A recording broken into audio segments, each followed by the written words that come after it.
Je suis avec Marie B. Lucas, autrice havraise qui vient de sortir le 2e tome de son roman Le son du silence lundi dernier. Bonjour Marie B. Bonjour.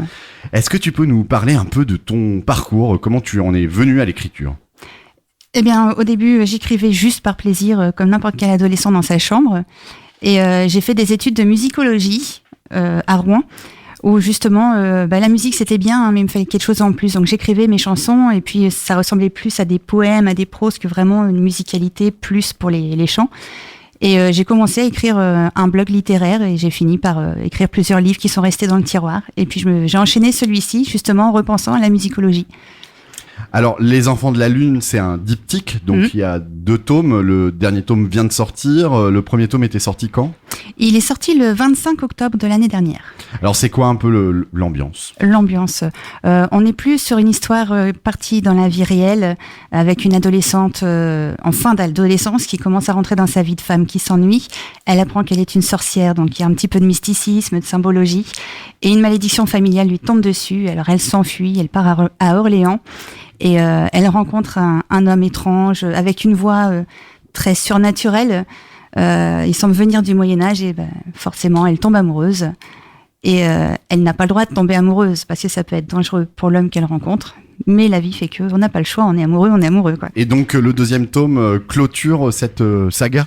Ça clôture, ouais, parce on voit dans le dernier chapitre qu'il y a la menace qui est encore plus présente. Elle pensait l'avoir éradiquée, mais c'est juste impossible parce que la famille est très grande, une famille normande qui remonte des Vikings, et débarque le clan opposé, un clan de sorciers puissants qui vient d'Allemagne et d'Alsace, qui vient pour la tuer, tout simplement. Donc il faut qu'elle fuit, qu'elle retrouve aussi la clé du mystère, pourquoi elle et pas une autre, et comment faire pour s'en sortir.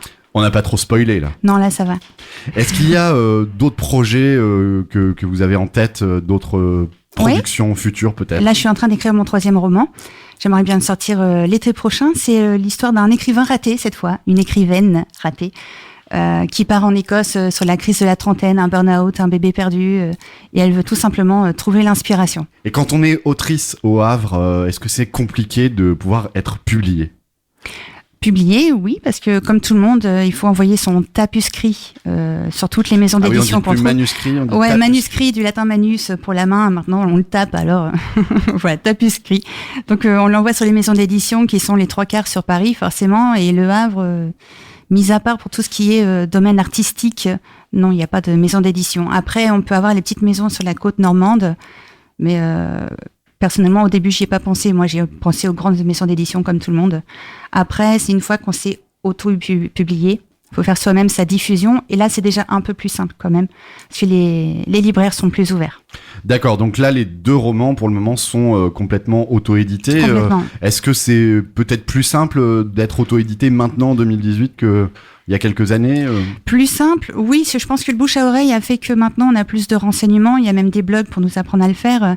Mais chacun a son petit piston pour le faire. Et c'est devenu plus commun, oui. Et où peut-on trouver ces romans autour du Havre ?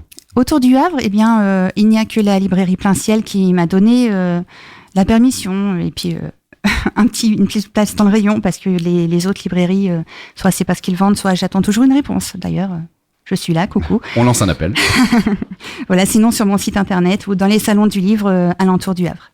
Très bien. Et d'ailleurs, on parle de la librairie Plein Ciel, mais je crois que vous serez en lecture le 10 novembre prochain. Le 10 novembre, oui, à partir de 15h. Je fais une lecture... alors, on se tâte encore. Est-ce que je lis une partie du tome 1 ou une partie du tome 2 ? On verra. Et puis, ce sera suivi d'une séance de dédicace. D'accord. Et il y aura aussi le même exercice, je crois, aux yeux d'Elsa en décembre. C'est ça. Alors là, la séance de dédicace, non, c'est vraiment plus une rencontre avec le lecteur. Mais oui, ce sera plus petit, plus cocooning. Pour retrouver les informations sur vos publications et même votre actualité, je crois qu'il y a un site internet. Site internet, oui, c'est donc les www.lesenfantsdelalune.fr et mon Facebook, Marie L-E-D-L-L. Eh bien, merci beaucoup, Marie B. Lucas. Merci à toi. On se donne rendez-vous à la librairie Plein Ciel le 10 novembre à partir de 15h.